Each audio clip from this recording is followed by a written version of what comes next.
Hello friends, welcome to last revision. तो आज हम इंडियन पॉलिटी का सेट 1 करेंगे बिकॉज सभी एग्ज़ाम्स में GK, history, polity, geography and other important facts होते हैं, वो सभी इम्पोर्टेंट हैं। तो आज हम इंडियन पॉलिटी का सेट 1 करेंगे। So first is country which have no written constitution and that is United Kingdom, UK, या हम लंदन भी बोल सकते हैं। Now what is constitution? Constitution is the set of fundamental principles according to which state organisation is governed. It means कि constitution में हमारे principles आ गए जिसके की थ्रू हम कोई भी गवर्नमेंट है, चाहे वो सेंटर की है या स्टेट की है, उसे उन कॉन्स्टिट्यूशन को फॉलो करके ही रूल करना पड़ता है। Now the most important question, blueprint of Indian constitution. ये बहुत क्वेश्चन एग्जाम्स में रिपीट होता है। तो blueprint of Indian constitution is government of India act 1935 and the idea to have a constitution means कि India के पास अपना एक कॉन्स्टिट्यूशन होना चाहिए। यह सुझाव किसने दिया? M.N. Roy. Next is plan used to achieve India its independence as early as possible. वो कौन सा प्लान है जिसकी हेल्प से इंडिया को आज़ादी जल्दी से जल्दी मिली? तो it is cabinet mission plan 1946 and India becomes independent and sovereign state on 15 अगस्त 1947। तो ये तो हम सभी को पता है। Next is by cameral legislator was first time introduced in government of India act 1919। By cameral legislator means होता है कि जो हमारी गवर्नमेंट है वो दो पार्ट्स में डिवाइड है, एक राज्यसभा आ गई और एक लोकसभा। सो ये जो लेजिस्लेटर है ये first time government of India act 1919 में आया। Now making of constituent assembly. Constituent assembly किस तरह बनी? तो first of all constituent assembly was formed in November 1946। तो ये जो हमारी कॉन्स्टिट्यूएंट असेंबली थी ये 1946 में नवंबर में बनी थी and total number of members of the constituent assembly is 389। अब ये टोटल नंबर ऑफ मेंबर्स हैं। अगर हम इंडियंस मतलब रिप्रेजेंटेटिव्स की बात करें या जो ब्रिटिश इंडिया के रिप्रेजेंटेटिव थे वो अलग अलग थे, वो इन्हीं 389 में से थे। बट जो इंपॉर्टेंट एग्जाम्स में क्वेश्चन आता है वो यही आता है कि total number of members of constituent assembly is 389 and the constituent assembly held it's first meeting on. जो कॉन्स्टिट्यूएंट असेंबली है इसकी फर्स्ट मीटिंग हुई 9 नवंबर 1946 को। And most important question, objective resolution was moved in the first session of assembly on 13th December 1946 by Pandit Jawaharlal Nehru. जो objective resolution है वो 13 दिसंबर 1946 को पंडित जवाहरलाल नेहरू के द्वारा first session of parliament of assembly में लाया गया। And time to complete the resolution, यहाँ पर एम आएगा, कंप्लीट द कॉन्स्टिट्यूशन इज, मतलब कॉन्स्टिट्यूशन को कंप्लीट पूरी तरह से लिखने में कितना टाइम लगा? 2 years 11 months and 18 days। And the first president, और जो हमें पता है कि जो फर्स्ट प्रेसिडेंट था वो टेम्परेरी प्रेसिडेंट था कॉन्स्टिट्यूएंट असेंबली का and he was doctor Sachchidanand Sinha. And उसके बाद जो परमानेंट प्रेसिडेंट बनाए गए थे कॉन्स्टिट्यूएंट असेंबली के वो थे doctor Rajendra Prasad and vice president of assembly was H.C. Mukherjee. तो ये इंपॉर्टेंट क्वेश्चंस हैं। Now constitutional adviser of the assembly, जो कि असेंबली का कॉन्स्टिट्यूशनल एडवाइजर था वो थे सर B.N. राव। नाउ अब कॉन्स्टिट्यूशनल असेंबली थी उसकी कुछ कमेटीज़ बनाई गई और उनके हेड बनाए गए। तो जो इंपॉर्टेंट कमेटीज़ हैं उनकी बात करें अगर हम, तो सबसे पहले आती है स्टीयरिंग कमेटी और उसके जो हेड थे वो थे doctor Rajendra Prasad. Next one is finance and staff committee, ad hoc committee on national flag, union constitution committee and union powers committee. तो इसके हेड जो हमारे हेड थे वो थे पंडित जवाहरलाल नेहरू। तो ये जो वर्ड यूनियन है ये दो कमेटीज़ के साथ में आता है, तो यूनियन का हम जवाहरलाल नेहरू से कंपेयर करेंगे और आंसर फाइंड आउट कर सकते हैं। Now third one is state committee, advisory committee on fundamental rights.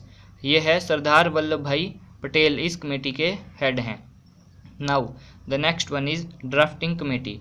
तो ये बहुत क्वेश्चन एग्जाम्स में रिपीट होता है। तो ड्राफ्टिंग कमेटी के चेयरमैन थे हमारे doctor Bhimrao Ambedkar. And now constitution assembly adopted the constitution या constitution was declared as passed on 26 November 1949 और इसी डे को हम कॉन्स्टिट्यूशन डे मनाते हैं। मतलब जो कॉन्स्टिट्यूशन असेंबली है उसने कॉन्स्टिट्यूशन डिक्लेयर कर दिया 26 नवंबर 1949 को, बट ये जो केम इनटू फोर्स है ये हुआ है 26 जनवरी 1950 को। Now the sources of the Indian constitution. तो सबसे पहले हमें पता है कि जो हमारा कॉन्स्टिट्यूशन है उसमें बहुत सारी जो चीज़ें हैं वो हमने अदर कंट्रीज़ से ली हैं जो भी हमें इम्पोर्टेंट लगती थी। तो सबसे पहले हमने ब्रिटेन से क्या क्या लिया, single citizenship, by cameral parliamentary system, law making procedure and office of CAG. CAG means controller and auditor general of India. Next is USA. तो यूएसए से हमने इंडिपेंडेंस ऑफ जुडिशरी ली। इसका मतलब कि जो हमारी जुडिशरी है, सुप्रीम कोर्ट है या जितने भी हमारे जजेस हैं वो कोई भी डिसीजन लेने के लिए इंडिपेंडेंट होंगे, उन पर कोई प्रेशर नहीं होगा। जुडिशियल रिव्यू, अगर मान लो कोई निर्णय ले लिया जाता है तो हम उसे फिर चैलेंज कर सकते हैं, जिससे कि अगर गलत निर्णय ले लिया गया है तो उसे हम करेक्ट कर सकें। नाउ फंडामेंटल राइट्स, ये भी यूएसए से।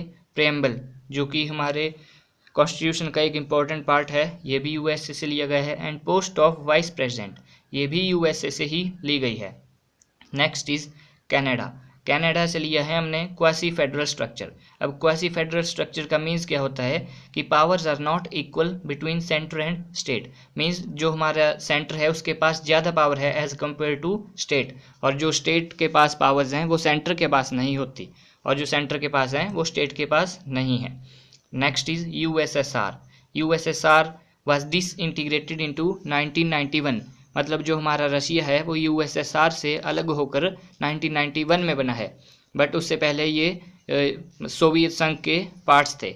नाउ यूएसएसआर से हमने लिया है fundamental duties and 5 year plan. तो अब now next is Germany. Suspension of fundamental rights during emergency. मान लो अगर कोई वार की सिचुएशन आ जाती है या कोई अदर एमरजेंसी हो जाती है तो हम हमारे जो फंडामेंटल राइट्स हैं उन्हें सस्पेंड करने का जो प्रोसीजर है वो जर्मनी से लिया गया है। बट हमें ये भी पता है कि इमरजेंसी के टाइम कुछ हमारे फंडामेंटल राइट्स हैं जो सस्पेंड नहीं होते। Next is Australia. Joint sitting of parliament and concurrent list, कि जो हमारी जॉइंट सीटिंग ऑफ पार्लियामेंट है वो हमने ऑस्ट्रेलिया से ली है। एंड कॉन्करेंट लिस्ट, अब हमें लिस्ट के बारे में पता है कि state list, central list and concurrent list होती है। तो ये जो कॉन्करेंट लिस्ट का कॉन्सेप्ट है ये हमारा ऑस्ट्रेलिया से लिया गया है। इसमें स्टेट और सेंटर दोनों अपना अपना रोल पूरा करते हैं। और जॉइंट सीटिंग ऑफ पार्लियामेंट का हेड कौन होता है, मतलब ये किसके द्वारा प्रिसाइड की जाती है, लोकसभा स्पीकर के द्वारा। Next is south Africa. तो जो कॉन्स्टिट्यूशनल अमेंडमेंट्स हैं, मीन्स अगर हमें कोई भी संविधान में चेंज करना है तो उसका प्रोसीजर साउथ अफ्रीका के कॉन्स्टिट्यूशन से लिया गया है। And DPSP means directive principles of state policy and methods of election of president, nomination of members in Rajya Sabha by president. ये हमने कहाँ से लिया है, ये आयरलैंड से लिया गया है। And next is France. France से ली है हमने liberty, equality and fraternity. This is the most important question कि लिबर्टी, इक्वलिटी और फ्रेटर्निटी किस कॉन्स्टिट्यूशन से ली गई है, फ्रांस के कॉन्स्टिट्यूशन से। And procedure established by law, ये लिया गया है जापान के कॉन्स्टिट्यूशन से। सो आज का सेशन यहीं पर समाप्त होता है। तो आज हमने पॉलिटी का सेट 1 किया। अब हम नेक्स्ट क्लास में इंडियन पॉलिटी का सेट 2 डिस्कस करेंगे। मुझे लगता है कि आप सबको ये क्लासेस अच्छी लगती हैं। मैं सभी डायरेक्ट क्वेश्चंस ही यहाँ पर पुट करता हूँ जो कि एग्ज़ाम्स में डायरेक्टली पूछे जाते हैं। अगर मैं एक्स्ट्रा ही बताऊँगा तो उस नॉलेज का हमें कोई फ़र्क नहीं पड़ेगा, बिकॉज हम सभी सिर्फ और सिर्फ एग्ज़ाम क्लियर करके जॉब पाना चाहते हैं, ना कि एक्स्ट्रा इन्फॉर्मेशन गेन करना चाहते हैं। एक्स्ट्रा इन्फॉर्मेशन गेन करने से कर भी क्या लेंगे अगर हमारे पास जॉब ही नहीं होगी। तो मैं ट्राई करूँगा कि जितने भी इंपॉर्टेंट क्वेश्चंस एग्ज़ाम्स में आते हैं उन्हीं को अपनी इन वीडियोज़ में कवर करूँ, जो कि आपके आने वाले एग्ज़ाम्स के लिए हेल्पफुल होंगी। Thank you, thanks for watching.